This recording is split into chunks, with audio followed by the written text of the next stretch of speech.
Ibu yang kasih dalam Tuhan, selamat pagi semuanya. Tidak terasa hari ini kita masuk ke hari pertama bulan yang terakhir di tahun 2024. 30 hari lagi kita akan mengakhiri tahun 2024. Dan kalau diberi umur panjang kita akan masuk ke tahun yang baru ya. Karena kita tidak tahu hidup kita besok masih hidup atau enggak tahu gitu ya. Nah, kita baru saja menyelesaikan pilkada, pesta demokrasi, satu-satunya pesta yang enggak ada makan-makannya katanya. Ya, di seluruh kabupaten provinsi di Indonesia. Siapa yang nyoblos? Hah?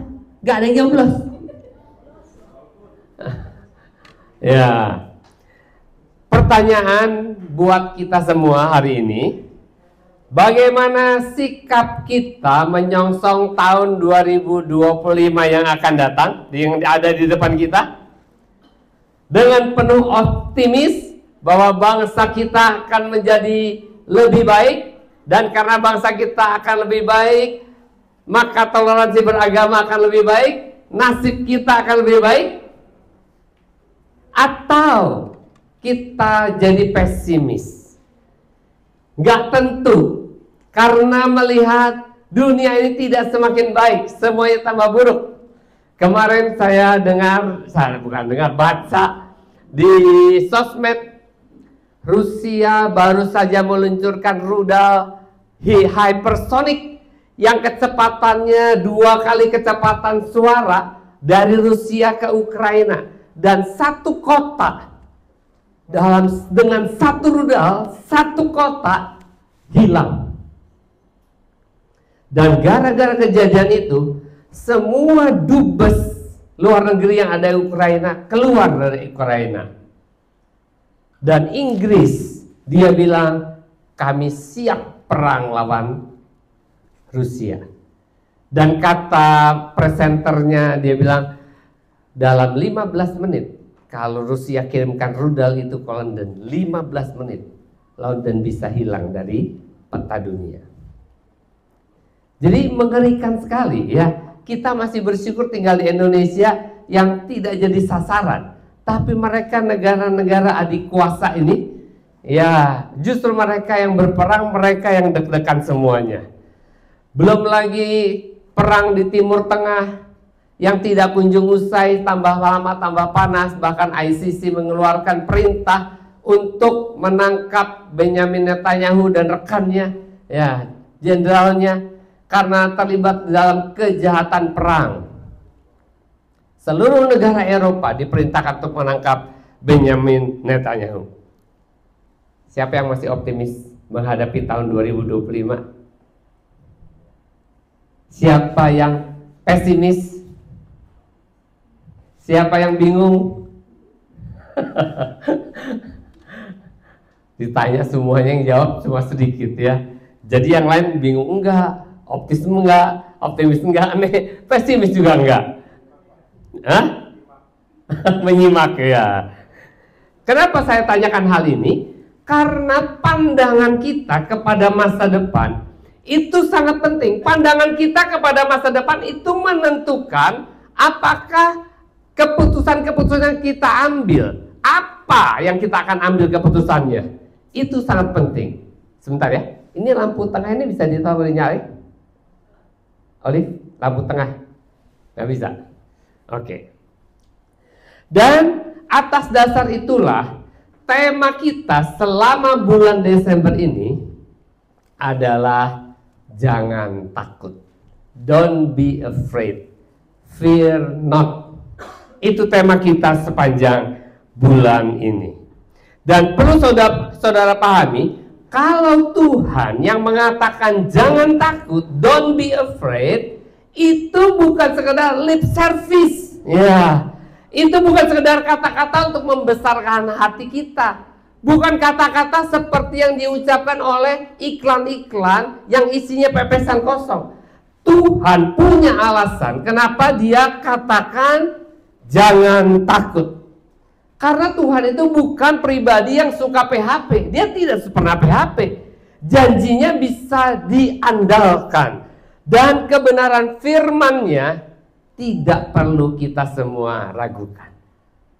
Dan tema minggu ini adalah You are not forgotten. Anda, saudara, tidak dilupakan oleh Tuhan.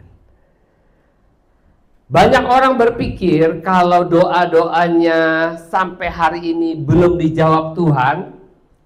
Banyak orang berpikir bahwa Tuhan tidak mengabulkan permohonannya. Atau mungkin Tuhan sudah lupa dengan dia. Lupa dengan doa-doa yang pernah dinaikkan.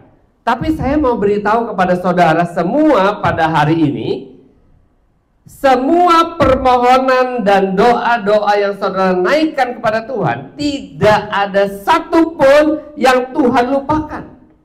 Dan kalau permohonan itu tidak keluar dari kebenaran firman Tuhan, ya, sesuai dengan firman Tuhan, bukan untuk memuaskan hawa nafsu, maka percayalah bahwa Tuhan sedang bekerja. Tuhan sedang bekerja baik dalam hidup saudara, baik dalam orang-orang di sekeliling saudara, di kota, di negara kita, supaya Dia bisa mengabulkan doa-doa saudara. Jawaban doa saudara OTW, on the way, dalam perjalanan. Sabar menanti karena Tuhan pasti menjawab. Dan saya mau beritahu bahwa kalau saudara ada di tempat ini pada pagi hari ini, saudara semua adalah orang-orang yang dipilih Tuhan untuk menerima jawaban doa tersebut. Saya mau beritahu bahwa penantian saudara akan jawaban doa tidak akan sia-sia. Dan apa yang akan saya sampaikan pada pagi hari ini adalah meneguhkan apa yang janji firman Tuhan katakan kepada saudara. Saudara tidak pernah dilupakan oleh Tuhan. Rambut di kepalamu terhitung semuanya. Kita sendiri yang punya rambut gak pernah hitung. Dia tahu jumlah rambut di kepala kita. Dia tidak pernah melupakan kita. Doa-doa kita yang belum dijawab itu memang kadang-kadang belum dijawab karena menunggu timing yang tepat. Tuhan punya timetable yang tepat, sehingga doa yang saudara, jawaban doa yang akan saudara terima itu akan betul-betul maksimal. Saya akan memberi beberapa contoh. Abraham, dia merindukan seorang anak, dan Tuhan yang menjanjikan kepada dia seorang anak. Dan karena Tuhan yang menjanjikan, tentu Tuhan punya rencana. Tentu Tuhan yang ngatur waktunya. Dan untuk itulah Tuhan menyuruh Abraham keluar dari tanah Ur Kasdim dan pergi ke Kanaan dan menunggu jawaban doa itu sampai berapa tahun? Cuma 25 tahun. Hah? Cuma? Iya. Kenapa? Karena supaya jawaban doa itu betul-betul bermakna. Dalam arti apa? Kalau Tuhan janji dan langsung dapat, nama Abraham tidak akan pernah masuk di dalam Alkitab. Kalau berdoa langsung dijawab, Abraham tidak pantas disebut bapak orang beriman. Dia tidak pantas disebut bapak orang percaya. Justru dia disebut bapak orang percaya karena dia dengan setia menantikan jawaban doanya selama 25 tahun. Tuhan punya rencana lebih besar daripada apa yang Abraham pikirkan. Abraham hanya ingin punya anak. Berapa? Satu, asal punya anak satu cukup. Tuhan punya rencana jauh lebih besar.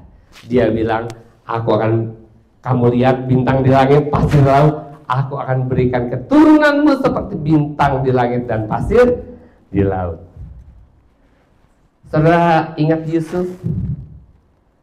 Yusuf dengan mimpi-mimpinya, Yusuf harus menantikan mimpi-mimpinya jadi kenyataan antara 7 sampai kira-kira 13 tahun. Dan itu bukan masa yang mudah selama menunggu. Karena dia belum tahu itu akan dijawab 7 atau 13 tahun atau 20 tahun. Dia tidak tahu. Dia hanya menanti. Dan kenyataannya, faktanya, dijebloskan ke dalam sumur, dijual jadi budak, dijadikan pembantu rumah tangga, difitnah masuk penjara, dan ada di dalam penjara tanpa janji apapun, tanpa kejelasan berapa lama dia akan dipenjara, dan dia harus menunggu. Tapi Tuhan tidak lupa sama dia. Dia harus tunggu sampai juru minuman raja masuk penjara. Dia harus tunggu sampai juru minuman keluar, tunggu sampai Firaun mimpi, dan tunggu sampai juru minuman mengingat kembali bahwa ada seseorang yang menafsirkan mimpi. Dan ketika saatnya tiba, dia menafsirkan mimpi Firaun. Saat itulah, dalam satu momen, hanya dalam satu momen, satu hari, dari orang yang ada di penjara, orang asing yang ada di dalam penjara, dia berubah menjadi orang nomor 2 di Mesir. Tidak ada yang bisa bergerak di Mesir kecuali atas perintah Yusuf. Bedanya Yusuf sama Firaun hanya tahta itu saja. Dan itu tidak mungkin terjadi kalau Yusuf tidak tunggu sampai saatnya tiba. Kalau saudara mau doa saudara cepat dijawab, tidak ada yang spesial. Penantian saudara tidak akan sia-sia karena Tuhan punya rencana yang lebih besar. Daud harus menunggu 13 tahun. Setelah dia diurapi oleh Samuel, dia perlu tunggu 13 tahun untuk jadi sah resmi jadi Raja Israel. Pertanyaannya, kenapa dia harus tunggu 13 tahun? Padahal sudah diurapi. Saul sudah ditolak. Tuhan punya rencana yang jauh lebih besar. Di mana-mana kalau raja mau naik dan itu bukan anak raja sebelumnya, dia harus bunuh raja sebelumnya, baru dia naik jadi raja. Dan kalau itu dilakukan oleh Daud, dia tidak bedanya dengan raja-raja lain, berarti bukan Tuhan yang angkat dia. Kedua, kalau dia bunuh Saul, dia merusak hubungannya dengan sahabat baiknya Yonatan.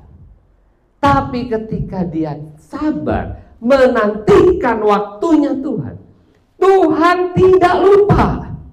Semua dia atur sehingga Daud tidak perlu bunuh Saul. Dia tetap naik jadi raja dan dia tidak sampai punya masalah dengan Yonatan. Musa, dia harus tunggu 40 tahun di padang gurun jadi gembala sampai umurnya sudah uzur 80 tahun.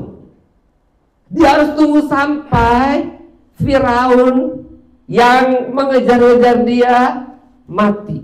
Dia harus tunggu sampai mama angkatnya yang mengangkat dia keluar dari sungai Nil mati, supaya dia tidak disap anak yang tidak berbakti kepada orang tua. Dan baru dia mengeluarkan bangsa Israel dari Mesir ke tanah Kanaan.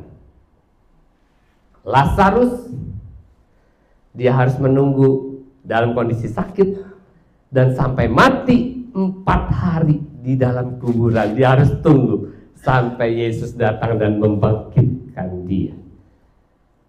Semua butuh penantian, semua butuh waktu, semua butuh proses supaya rencana Tuhan bisa digenapi. Dan saya mau beritahu kepada saudara semua, ada banyak kisah di dalam Alkitab yang menunjukkan bahwa Tuhan tidak pernah melupakan janjinya. Tuhan tidak pernah melupakan umatnya. Tuhan tidak pernah melupakan saudara dan saya. Dan hari ini, pagi ini, di bulan Desember, bulan Natal, bulan kelahiran Tuhan Yesus, saya mau beritahu kepada saudara, saudara juga tidak sendiri. Kalau saudara selama ini merasa doa saudara belum dijawab, kalau saudara merasa selama ini doa saudara sepertinya dilupakan oleh Tuhan, saudara tidak sendiri. Kita akan melihat sepasang suami istri yang ada di Natal pertama, yang juga merasa dilupakan, yang punya masalah yang sama dengan saudara, yang bertanya-tanya juga, kenapa doa saya belum dijawab? Dan saya akan mengajak saudara menemui mereka di dalam Lukas 1 ayat yang kelima. Lukas 1 ayat yang kelima, bisa tolong tampilkan? Lukas 1 ayat yang kelima. Dikatakan pada zaman Herodes, Raja Yudea, adalah seorang imam yang bernama Sakaria dari rombongan Abia. Istrinya juga berasal dari keturunan Harun, namanya Elisabeth. Nama Sakaria, saudara tahu artinya? Nama Sakaria itu artinya Tuhan mengingat atau Tuhan tidak melupakan. Dan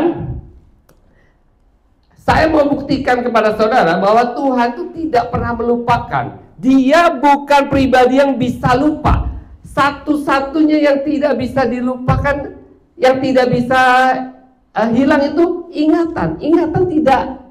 Ketika Adam keluar dari Taman Eden, semuanya hilang. Kuasanya hilang, kemuliaannya hilang, kekekalannya hilang.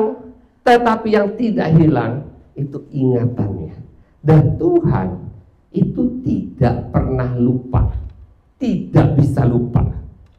Waktu Adam dan Hawa jatuh dalam dosa, dia berjanji. Apa janjinya? Dia akan mengirimkan juru selamat, supaya setiap orang yang percaya kepada si juru selamat bisa masuk lagi ke Taman Eden. Dan setelah sekian ribu tahun, lahirlah sang juru selamat, Yesus. Ribuan tahun, tapi Tuhan tidak pernah melupakan janjinya. Dia Allah yang setia kepada janjinya. Itulah sebabnya kenapa saudara harus percaya kepada firman Tuhan. Karena di dalam firman Tuhan terkandung janji Tuhan. Jangan tagih kepada Tuhan sesuatu yang dia tidak janjikan. Tapi kalau dia janjikan, percayalah, dia tidak pernah ingkar janji, tidak bisa ingkar janji, dan dia tidak mau ingkar janji. Jadi dia tidak lupa mengirimkan sang juru selamat Yesus yang hari kelahirannya akan kita rayakan bulan ini. Itu bukti bahwa dia mengingat semua janji-janjinya. Yang kedua janjinya, waktu dia mati di atas kayu salib. Waktu dia mati di atas kayu salib, Alkitab berkata, dia mati, dia turun ke dalam dunia orang mati. Ngapain? Ngapain ke dunia orang mati? Dia memberitakan kabar baik, memberitakan Injil kepada siapa? Kepada orang-orang mati yang percaya kepada janji juru selamat itu. Dia beritakan kabar gembira bahwa aku sudah menebus dosamu dan aku akan membawa kamu ke Firdaus. Dan dia keluar, dia bawa semua orang-orang yang percaya kepada dia, yang memberikan persembahan, mengorbankan domba. Dia bawa semuanya keluar, termasuk di dalamnya siapa? Adam, orang yang pertama kali mempersembahkan korban bakaran kepada Tuhan. Sebagai bukti dia percaya kepada janji Mesias yang diberikan Tuhan ketika dia jatuh di dalam dosa. Dia tidak lupa sama Adam. Dia ingat walaupun sudah ribuan tahun. Dia juga tidak lupa kepada saudara dan saya. Kematiannya bukan hanya menebus dosa-dosa manusia di perjanjian lama, manusia-manusia hidup pada zamannya, tetapi dia juga memberikan jaminan pengampunan dosa kepada kita yang hidup sesudah dia bangkit dari kematian naik ke surga. Dia juga menjanjikan hal yang sama dan dia mengingat kita. Alkitab berkata, karena pengorbanan tubuh Yesus Kristus, kita semua disucikan satu kali untuk selama-lamanya. Kita disempurnakan satu kali untuk selama-lamanya. Tidak ada dosa yang terlalu besar yang tidak diampuni. Dia mengingat saudara dan saya. Itulah sebabnya tadi kita melakukan perjamuan kudus untuk terus bersyukur, bersukacita. Kita juga mau mengingat janji-janjinya. Kita baca lagi Lukas 1 ayat yang kelima. Pada zaman Herodes raja Yudea, ada seorang imam yang bernama Zakaria yang termasuk dalam rombongan Imam Abia, dan istrinya Elisabeth juga keturunan Harun. Zakaria itu adalah keturunan dari Harun. Harun itu suku Lewi. Juga Elisabeth. Mereka berdua adalah keturunan dari imam-imam dari suku Lewi. Dan keluarga mereka semua adalah imam-imam. Dan Zakaria adalah imam yang bertugas untuk melayani di Bait Allah dan mengajarkan orang-orang tentang hukum Taurat. Ayat yang ke-6 dikatakan, ini penting ya, keduanya adalah benar di hadapan Allah dan hidup menurut segala perintah dan ketetapan Tuhan dengan tidak bercacat. Lukas merasa perlu untuk mencatat hal ini. Lukas merasa perlu untuk menegaskan hal ini. Mereka hidup benar dengan tidak bercacat. Kenapa? Karena ada beberapa orang yang mencurigai mereka berdua. Kenapa mereka dicurigai? Orang-orang mencurigai bahwa Zakaria dan Elisabeth itu kelihatannya saja baik, tapi di dalamnya ada dosa tersembunyi. Kenapa mereka berpikiran negatif dan curiga? Karena ayat 7 mengatakan mereka tidak mempunyai anak sebab Elisabeth mandul dan keduanya telah lanjut umurnya. Ada sebuah kepercayaan di zaman itu, jika ada seorang wanita sudah menikah dan tidak punya anak, berarti dia kena kutuk.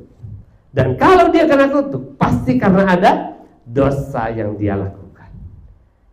Tetapi apapun sangkaan orang, Alkitab mengatakan mereka keduanya, bukan salah satu, dua-duanya benar di hadapan Tuhan dan hidup tanpa cacat. Kita hidup, saudara, tidak karena omongan orang. Banyak orang, nanti kalau gini apa kata orang? Nanti kalau gini apa kata orang? Saya mau beritahu kepada saudara, kalau saudara melakukan apa yang firman Tuhan katakan, jangan pedulikan kata orang. Karena orang hanya bisa ngomong dan tidak bertanggung jawab apa-apa.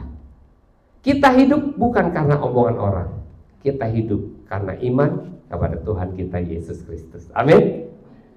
Zakaria dan Elisabeth, mereka hidup benar di hadapan Tuhan. Dan pada waktu itu Elisabeth pada waktu itu ditulis telah lanjut usianya. Berapa usianya Elisabeth? Saya percaya walaupun ditulis usianya lanjut, bukan berarti dia sudah mati haid. Kenapa saya bilang begitu? Karena kalau kita baca di bilangan pasal yang ke-8 ayat yang ke-25, di situ ditulis bahwa seorang imam itu hanya bertugas sampai umur 50. Setelah umur 50, dia akan pensiun, dia tidak perlu bekerja lagi di Bait Allah. Jadi pasti Zakaria umurnya belum 50 atau maksimal 50. Kalau Zakaria umurnya 50, berapa usianya Elisabeth? Normalnya wanita lebih muda, walaupun tidak selalu, tapi kurang lebih lah.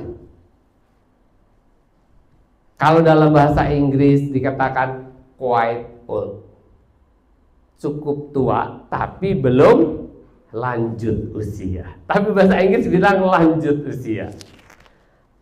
Saya perkirakan waktu itu mungkin usia Elizabeth sudah di atas 40 atau mendekati 50 tahun.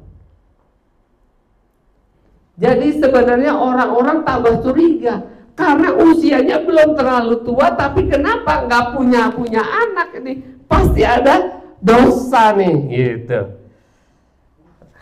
Tapi mereka cuek aja, mereka tetap melayani Tuhan. Ya, kita lihat ayat yang ke-8 dan 9. Pada suatu kali ketika tiba giliran rombongannya, Sakaria melakukan tugas keimaman di hadapan Tuhan. Sebab ketika diundi, sebagaimana lazimnya untuk menentukan imam yang bertugas, dialah yang ditunjuk untuk masuk ke dalam bait suci dan membakar ukupan di situ. Di ayat 8 dicatat, Sakaria sedang melakukan tugas sebagai imam seperti biasanya. Ya namanya imam tugasnya ya di dalam bait Allah. Pendeta ya tugasnya khotbah biasa aja. Pendeta kerjanya doain orang sakit, itu hal yang biasa. Baptis orang itu hal yang biasa. Demikian juga dengan Sakaria. Dia melakukan tugasnya dengan biasa-biasa saja seperti biasanya. Tetapi satu kali ketika dia sedang melaksanakan tugasnya, tiba-tiba sesuatu yang sangat spesial terjadi. Apa itu? Ternyata Sakaria terpilih melalui sebuah undian untuk mewakili semua imam-imam menjadi imam besar, masuk ke ruang kudus, masuk ke ruang maha kudus untuk mempersembahkan korban bakaran, korban persembahan di dalam sana. Dan ini suatu kehormatan. Pertanyaannya kenapa ya kok diundi ya? Kenapa perlu diundi sih? Emang judi perlu diundi?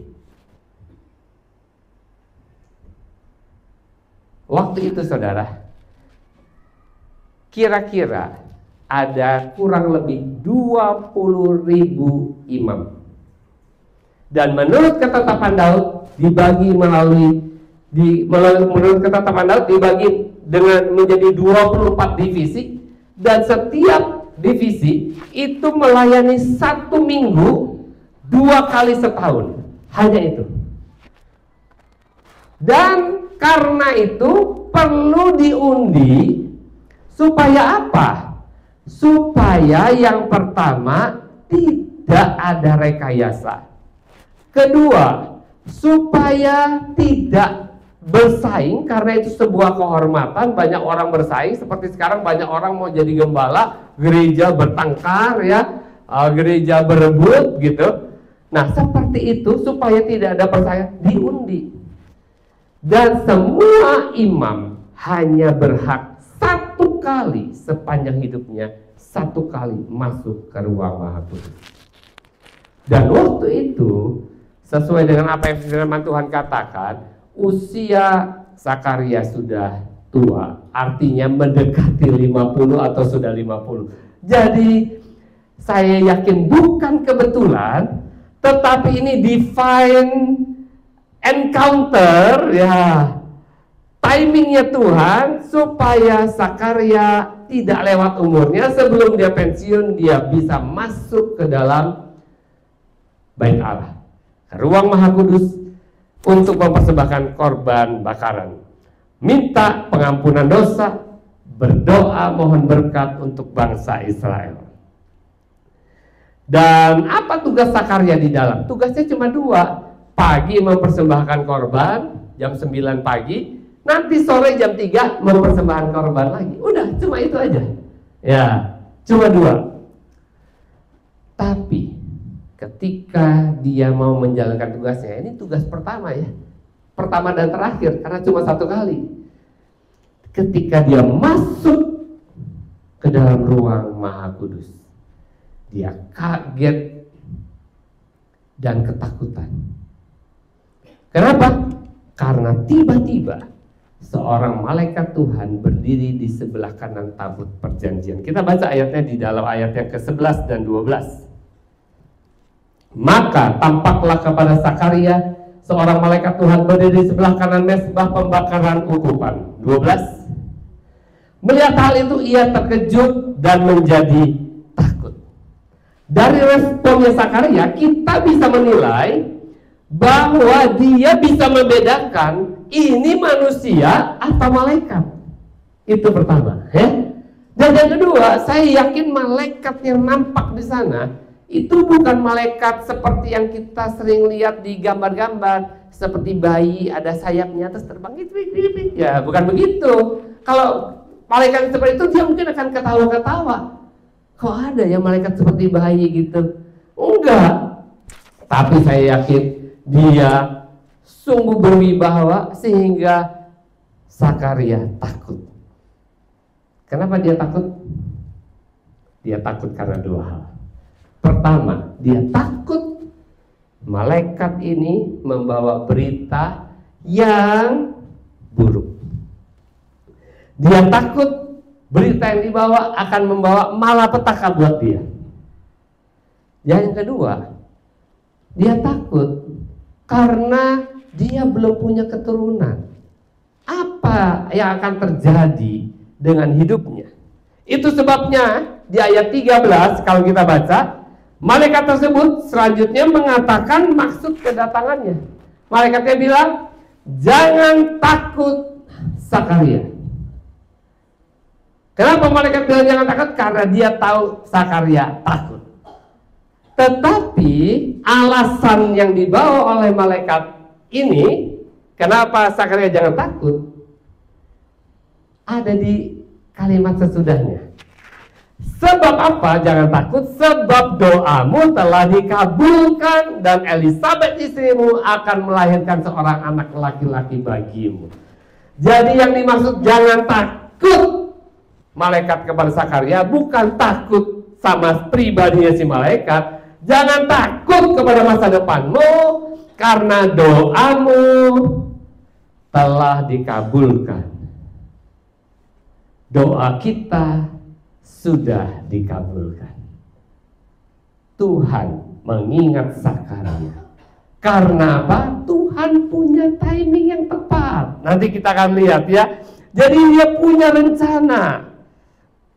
Dan rencananya Tuhan supaya Elisabet melahirkan seorang anak laki-laki, bukan perempuan.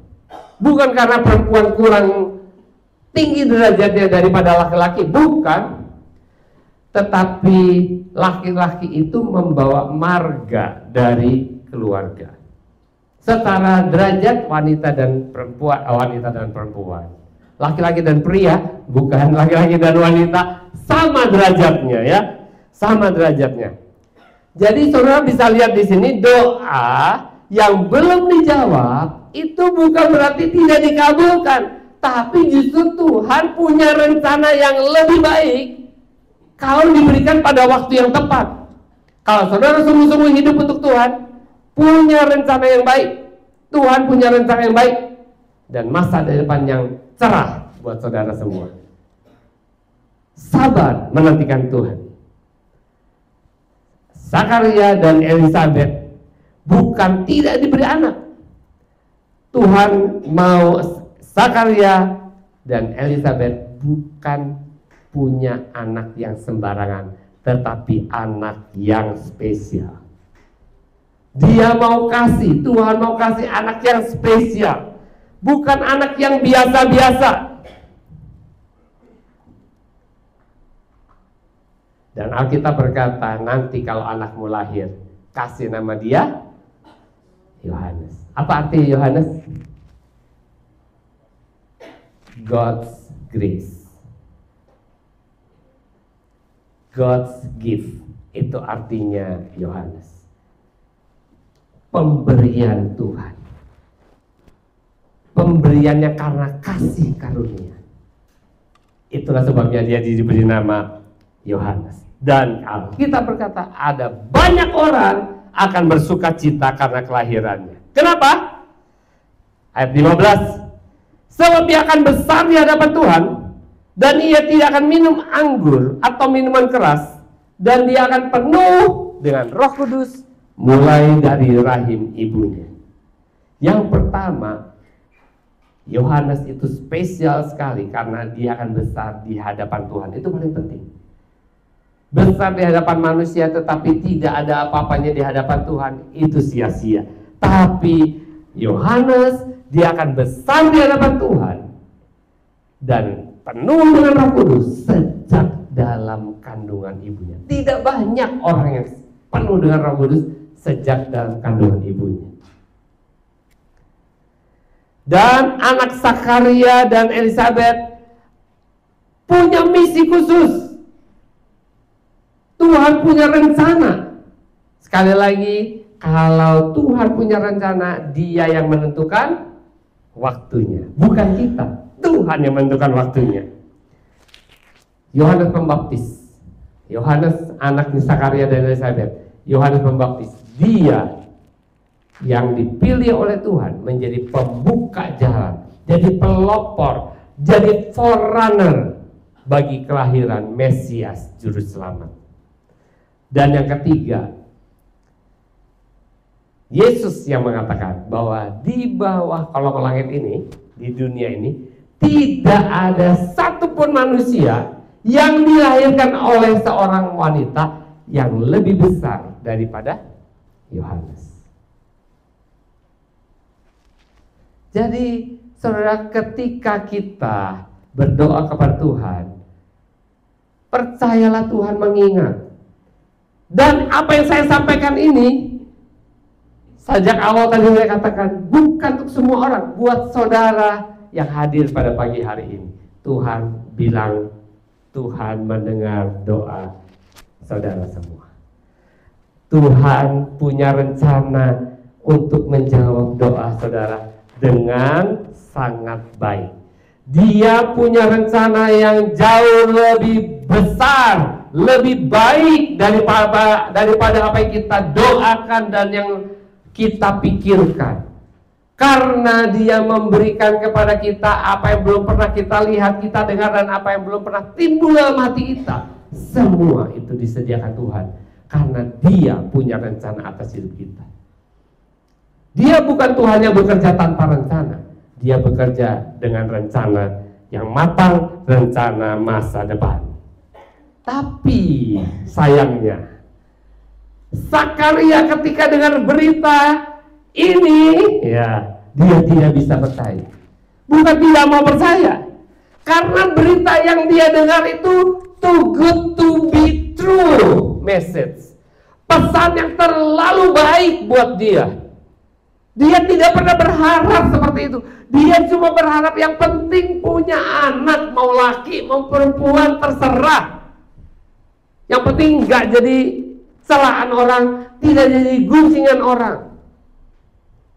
Tapi berita yang dia dengar too good to be true, terlalu baik. Injil itu too good to be true message, makanya banyak orang tidak percaya. Orang bilang yang penting mati masuk surga lah. Tuhan tidak.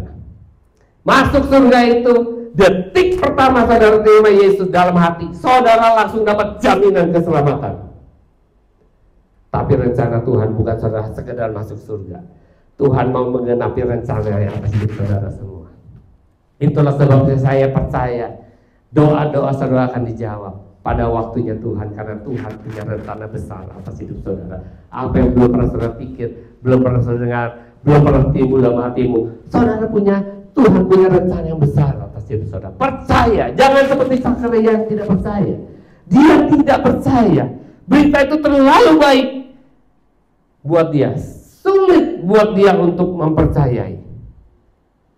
Saudara yang ada di sini adalah orang-orang pilihan, dan tidak ada satupun yang kebetulan hadir di sini.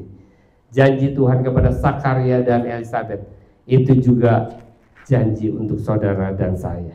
Doa kita semua sudah didengar dan dikabulkan oleh Tuhan. Kalau sampai hari ini belum dijawab, berarti masih ada yang Tuhan sedang kerjakan, menantikan saat yang tepat supaya ketika saudara menerima jawaban doa itu, saudara tidak bisa bilang itu karena saya, tapi hanya karena kemurahan dan kasih karunia Tuhan. Dan anak itu diberikan oleh Tuhan kepada Sakaria dengan satu kondisi. Kondisinya apa? Sakaria akan bisu dan tuli. Tidak ditulis tuli, tapi kalau kita lihat dari apa yang dikatakan oleh, kalau dia tidak tuli, dia bisa dengar apa yang orang mau dan dia bisa tinggal tulis aja, tetapi dia tidak bisa bicara dan tidak bisa dengar apa-apa sampai Yohanes lahir, baru dia bisa ngomong, ya. Nah, waktu malaikat Tuhan ngomong sama Sakaria, Sakaria jawab apa? Dia bilang apa? Kalau kita dalam bahasa Inggris dia bilang ini, I'm an old man and my wife is also old. Gabriel berkata, I'm Gabriel. Sakaria bilang, I'm old man. Gabriel bilang, I'm Gabriel. Sakaria, dia hanya laki-laki tua. Ya, betul. Tapi Gabriel, akulah malaikat Tuhan yang berdiri di samping Tuhan senantiasa untuk menyampaikan kabar baik ini. Saya diutus khusus spesial datang kepada kamu untuk menyampaikan kabar baik ini. I stand in the presence of God who sent me to speak to you and tell you this good news. Itu kata Gabriel. Saudara, mujizat masih berlangsung, tapi Tuhan punya timetable sendiri agar jawaban doa itu datang tepat pada waktunya. Dan sementara saudara menantikan waktunya Tuhan, Ia sedang mempersiapkan saudara. Jangan mundur, jangan berhenti berdoa, jangan tidak percaya lagi. Tetap percaya ada rencana Tuhan yang besar, karena bagi Tuhan tidak ada yang mustahil.